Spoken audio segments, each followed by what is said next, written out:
The Davis administration has consistently shielded and protected Jobeth Coleby-Davis despite her consistent bad judgment in executing a job and her pattern of abusing her authority. The most recent example of bad judgment by Minister Coleby-Davis is her ministry's destruction of the temporary homes used by some families in Abaco who survived Dorian but lost almost everything they owned. The Ministry of Transport and Housing misled the Member of Parliament for Central and South Abaco into believing that Dorian survivors would be given additional time to relocate from the domes.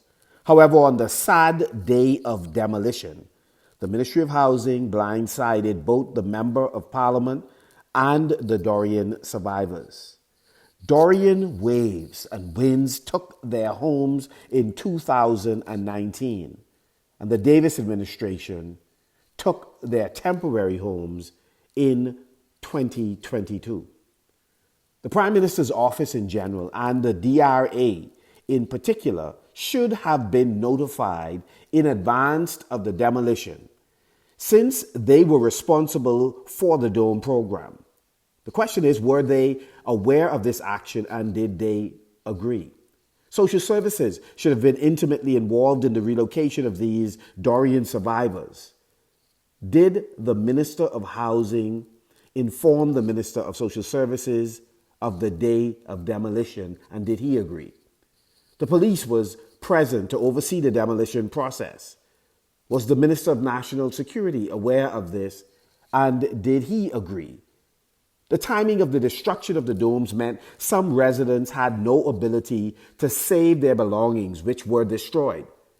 Do they now have a legal right to sue the government to replace the few remaining items they have left in life? Surely the Minister of Housing would have consulted the Attorney General to explore the legal implications of such a serious act.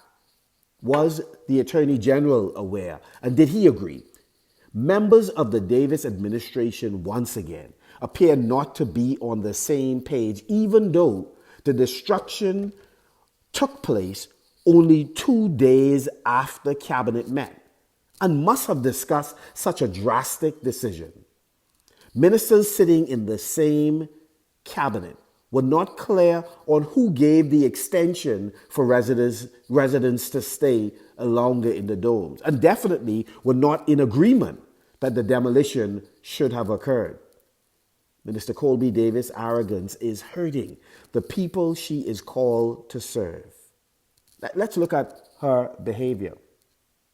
In the case of the Pinecrest subdivision, she starts a building subdivision before consulting with residents as required by law, apparently before getting town planning and subdivision approval, before conducting an environmental impact assessment, before the topography and hydrology studies were presented.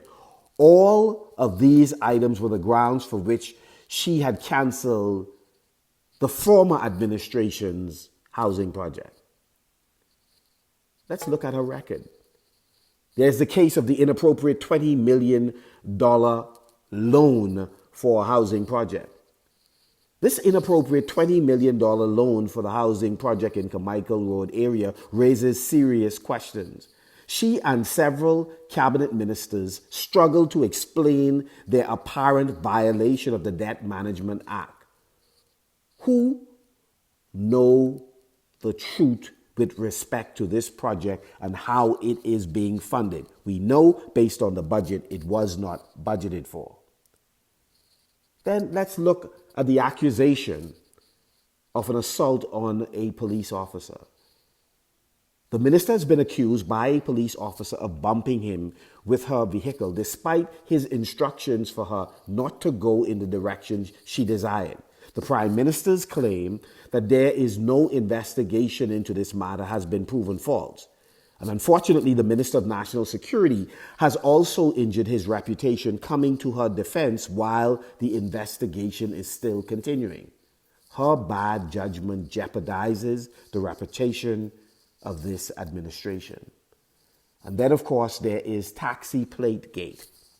Minister Coleby and the taxi union leader had an agreement for a limited number of plates to be distributed to taxi drivers. This is overdue, who long waited for assistance in owning their own franchise rather than continuing to lease from others. The minister and some of her officials, however, far exceeded by several hundred, some would say 600 plus, the numbers that were agreed upon with the union leader and that persons thought fit so that the industry does not have a glut of taxi plates and disadvantage both veteran and new operators in terms of making a comfortable living. Again, the Ministry of Transport under leadership is plagued with serious issues. Furthermore, we have been advised that several key staff members of this Ministry of Transport and Housing who work closely with the minister have been suspended and are under investigation for matters serious enough that they grabbed the Prime Minister's attention and some of his time. Yet no official public statement of clarification has been issued on this matter by the multi-million-dollar PR machinery of the government. Consistently, most unfortunately, this minister fails to exercise good judgment.